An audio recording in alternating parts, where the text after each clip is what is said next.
Oi, oi, pessoal. Eu sou a professora Andréia e hoje nós vamos trabalhar na geografia diferentes formas de representação do espaço. A cartografia, desde os seus primórdios, ela foi utilizada como um instrumento de dominação cultural. Durante muito tempo, ela se restringiu apenas a um processo de elaboração, uma ciência de elaboração de mapas. Cada civilização desenvolveu da sua própria maneira a sua ciência cartográfica. E os mapas, desde a antiguidade, eles já eram utilizados para que as pessoas pudessem se deslocar de um lugar para o outro, para que nas guerras se pudesse conhecer os territórios dos seus inimigos ou pudesse possibilitar o melhor deslocamento das forças militares. E eles também, é interessante que quando nós olhamos os mapas antigos, eles não refletem apenas uma representação do espaço, mas eles também refletem a cultura e as visões que as pessoas daquela época possuíam do mundo. Então, as representações cartográficas, elas não traduzem apenas o nosso olhar sobre o mundo. Nelas podemos identificar os nossos interesses, a nossa relação com o espaço. E da forma como desejamos desenvolver essas relações com o espaço, né? Seja para domínio, como é o caso das guerras, seja para o desenvolvimento de atividades econômicas, seja para controle das populações, mas a ciência cartográfica ela vai possibilitar uma multiplicidade de aplicações. Aqui eu trouxe para vocês um mapa bem antigo, é um mapa do século XVI.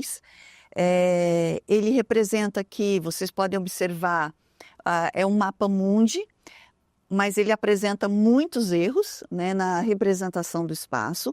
Nós temos que lembrar que naquele período não havia sensoriamento remoto, não haviam imagens de satélite, não haviam imagens aéreas, e os cartógrafos, ainda assim, eles conseguiam produzir essas imagens com as formas erradas, não estão perfeitas, é verdade, mas eles conseguiam perceber mas eles tinham até, a gente pode afirmar que eles tinham até uma compreensão bastante real do espaço, sem ter todos os recursos tecnológicos que nós possuímos hoje.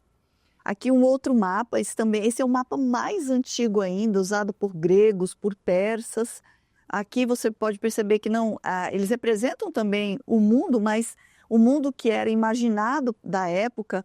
Então você tem aqui Europa, da África, você tem o território líbio, a Ásia também é bastante restringida, né? Você percebe aí que o território asiático também é bem menor, mas aí você já tem uma representação. Olha que coisa interessante. Se eles não tinham imagem aérea, se eles não tinham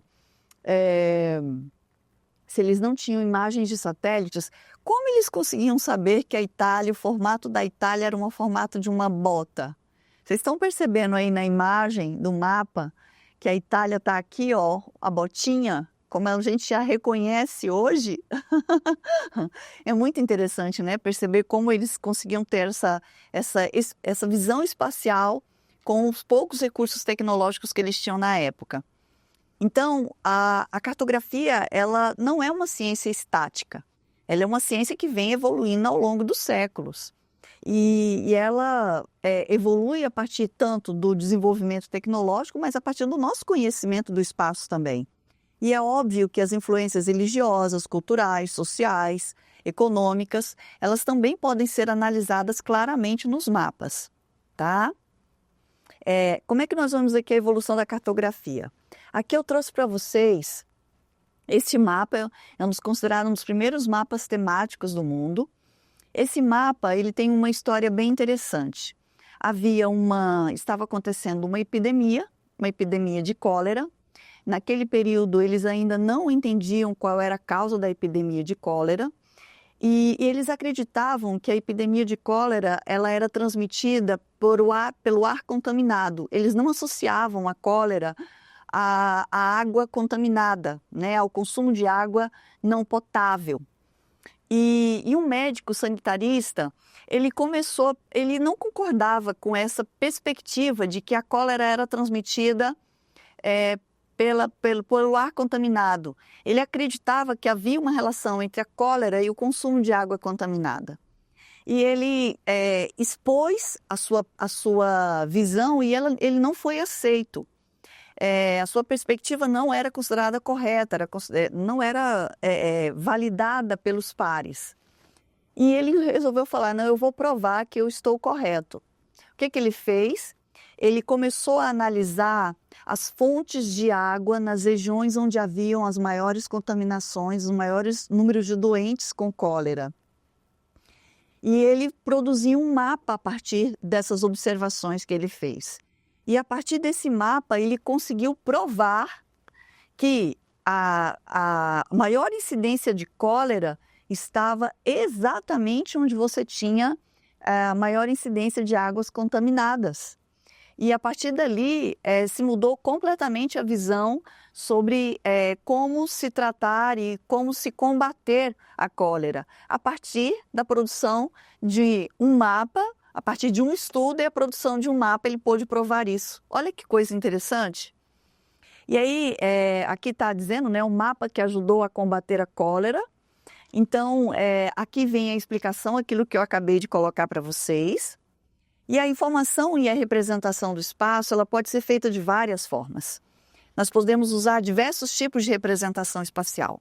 A primeira que nós temos aí são os croquis. Os croquis são como um desenho esquemático, um esboço.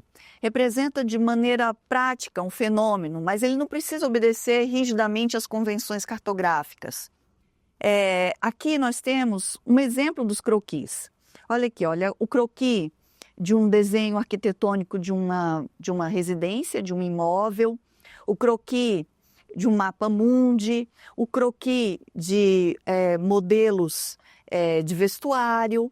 Então, o croquis ele pode ser utilizado para diversos fins.